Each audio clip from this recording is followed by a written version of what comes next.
the show. It's that time again, Travel Tuesday, and Michelle is here to take us to the wonders of the world. Michelle, I'm sitting back, I'm relaxing. Where are you taking us off to today? Well, Ruth, there are 7 new wonders of the world that were designated in 2005. And they are Chichen Itza in Mexico, Christ the Redeemer in Rio, Petra in Jordan, and the Taj Mahal in India. But I'm going to speak about the other 3 today. And we're going to start off with my favourite, my kind of bucket list dream has always been to go to Machu Picchu, and I got there this August, and it is everything I dreamed it would be. This is the famous walk people want to go on, isn't it? Well, you can get there by walking. I took the train. And it really is a spectacular site. Now, it gets very busy, especially during the winter months. It was their winter, remember, we were down there in August. Their summer is the opposite to ours. So it gets very packed with visitors. 2,000, they limit now the visitors to 2,000 per day in the morning and 2,000 in the afternoon, but it's still huge numbers. It's still big numbers. And well worth getting there. You can trek or you can get the train, as I said. But I'm going to start off with Lima, because when you fly there, the best way to get through, usually you'll go through Heathrow. And just a little top tip I like to give people, if they're going on a mad long journey like this and you're going through an airport, or a long delay of 5 hours, I checked into the Premium Plaza Lounge. It was about £35 sterling, but that was all my food, drinks, relax, you got your charger, beautiful comfortable armchairs, and you don't feel the time go, because when you're in a hectic place like a busy airport, it's nice to take that extra time for yourself. The chances are you'd spend that much anyway if you stopped and had a bit of lunch. If you were flying around and grabbing a magazine, you would spend more than that, you know. So that's just a little top tip I like to give on my website. Lima is actually the culinary capital of South America. It's a fabulous fusion of Eastern cuisine, of Japanese, Chinese, Spanish, of course, because the Spanish colonized it in the 1500s. And the food is exquisite. You've got ceviche, which is like a marinated fish. You've got unusual things like guinea pig. That's one of their favorites. Oh my God. My stomach is slightly turning now. I may need to hear about this famous waterfall that you've been talking about. Well, it's actually, there's a show every night in Lima called the Magic Circuit Show, and it's in a park. It's absolutely spectacular. And would you believe it shows twice a night now, 7:15 and 8:15, and it's only €1 in Sol terms, but it's €1 to go in and see. Fantastic entertainment for children, definitely worth a look. There are 14 fountains, all on display. It's a bit like a Las Vegas style thing, isn't it? Only fancier? Oh no, not quite as fancy as Las Vegas, but it's definitely worth going to see. You know, I hired a bike, very accessible, beautiful new parts of Lima like Barranco. Then we've got, of course, the anniversary of Paddington Bear. He's 60 years old today. Was he from statue. He was from Peru, and his Aunt Lucy's in there. Yeah, absolutely. So there's a lovely statue of him there on the seafront in Lima. So heading to Cusco is where you need to go if you want to see Machu Picchu. So that's usually a flight. You can get there by bus overnight, but it's a long trek. So flying, when you're coming into Cusco, like it's over 3,500 meters up in the Andes, and you really have a sense of you're in awe at the height, and you're playing. You probably can't breathe very well either. Well, actually, altitude sickness is something that people have to deal with in Peru, and it doesn't necessarily affect you more if you're older or if you're not fit. It actually can affect. It doesn't care. Doesn't care. I've had altitude sickness, zero crack. And it is quite difficult. But what they do take over here is coca tea, and coca tea are the leaves that are used actually in the making of cocaine. But you're only using a couple of leaves, and you're steeping them in the hot water. It's perfectly fine for medicinal purposes. It's perfect. Okay. Just don't bring them home with you in your bag, or you might get a little fright. The sniffer dogs are there at Heathrow Airport when you're coming back. But it definitely does help with the altitude sickness, and you do get more accustomed as the days go on. It's like a herbal tea to help. Yeah, absolutely. Promoting you. But I take no, nothing like there. That. But to get to Machu Picchu, you've got the option. You can trek 4 nights. You can do it in a 10-night trek. You can do all these different Inca trails. It's full of history and culture. And temples are everywhere in Cusco. It's absolutely stunning. And when the Spanish colonized, they built a lot of their churches on top of them. So the ruins are all there, and you can really see them clearly. So when you get to Machu Picchu itself, there's also lots of other monuments, actually, I should mention that you can see along the way.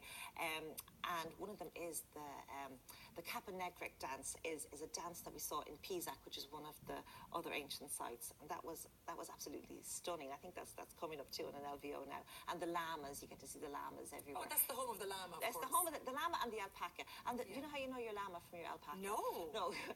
Your this llama... is a pub quiz question sometime now. We're going to need to know this. Your llama has the tail up, and he looks like a camel. Right. And the alpaca has the tail down, and he looks like a sheep. So is that an alpaca? I can't really see his tail. I think that's a lamb, actually. We'd have to go around the back of him and check it. Yeah, but if you think the alpaca has the tail down, and that's how you get to know them. Okay. Yeah, but as a, but these ancient sites are absolutely everywhere. Yeah. And, you know, we were on a guided tour, which meant that we got brought around, which really helps when you want to see so much in a country like this. You said you got to see the dancing. What was the dancing called again? It was called it's called the Capac Negro. And it actually looked like Morris dancers mixed with kind of Native American shamans. But, you know, the Peruvians love to celebrate things, and they have festivals and celebrations monthly.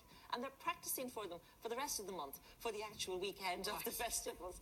So this one, they were going around with these crates of beer, actually, and they're kind of making sort of repentance for the hardship that was done to the locals and for the slaves that they brought in from Africa. So that's a kind of, that was very interesting. That just happened to stumble upon while I was there. Yeah. And you will stumble upon festivals all over Peru. Okay. It's definitely well worth seeing.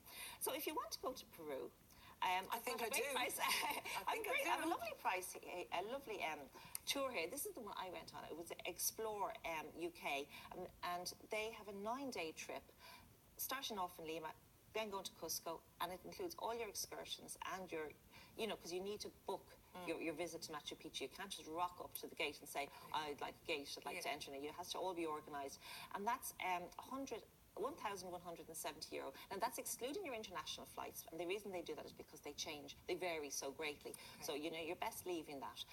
So 1,170, and that's your B&B, your accommodation, and all your tours, which is really important to have that all included. Is that 2 or 3 week, 2 week break, 10 day? No, that's a 9-day. Oh, 9 day. Yeah.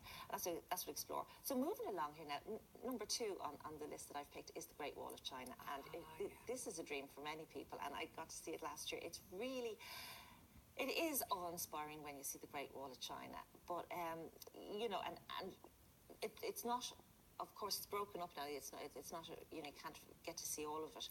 And some parts are much better. Yeah, and Bandaling is particularly good, and that's kind of generally where you're brought when you go on a tour. I've got 2 tours here. I've got some from the travel department, and the travel department have a package for 2,049, and this is a 12-night tour, and it's half board. And the great thing about it is, you know, your food's included, all your visits to the Summer Palace, which is amazing. Tiananmen Square, yeah, absolutely. All the other things, there will be things like acrobat shows that you must go and see when you're in China. Yeah.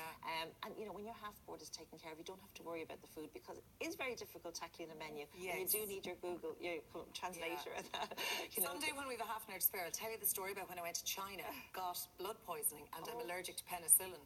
Oh gosh!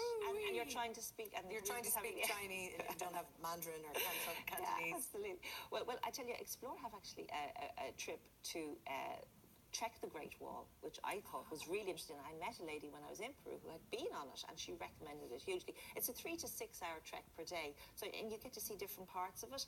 It's kind of much more hanging out with the natives and going into the local villages and the hutongs and that.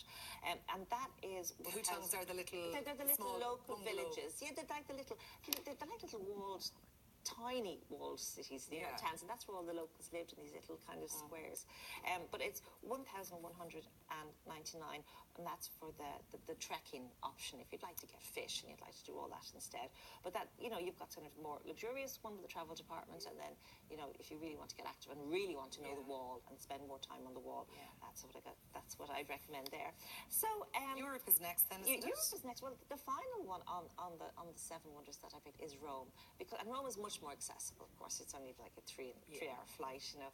And the Colosseum, I think it does deserve to be there, because when you see it and you get a sense of history, it really is an important, you know, it's an important site to learn about the Roman Empire and about... And to be honest, if we've seen Russell Crowe in Gladiator, it's nice to kind of, you know...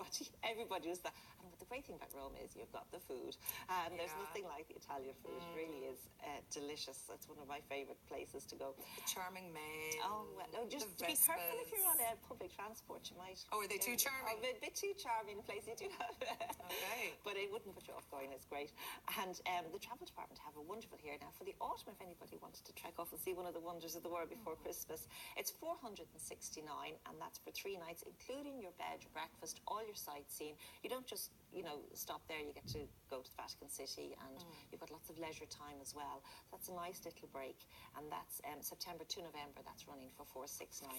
And then I have another one with Rome, and anyone who's looking out at Dublin Bay today will see that there's a big cruise ship in Dublin, the MSC Meraviglia, and that cruise ship actually does a circuit of Europe all year round, and it is I've got a lovely trip here with 2 nights in Rome, 3 full days in Rome, and it's an add-on as an extra if you get that cruise ship this starting in January, running all year, and that's for 979, and that includes 2 nights in the Hotel Veneto Palace in Rome. So you can kind of go off there, get to see your great wonder, and then go off for a week on a cruise around the Mediterranean as Never well. coming back. Never coming back. So all the info is on your website. It's on the noveltraveller.com. noveltraveller.com. Now it's competition time to celebrate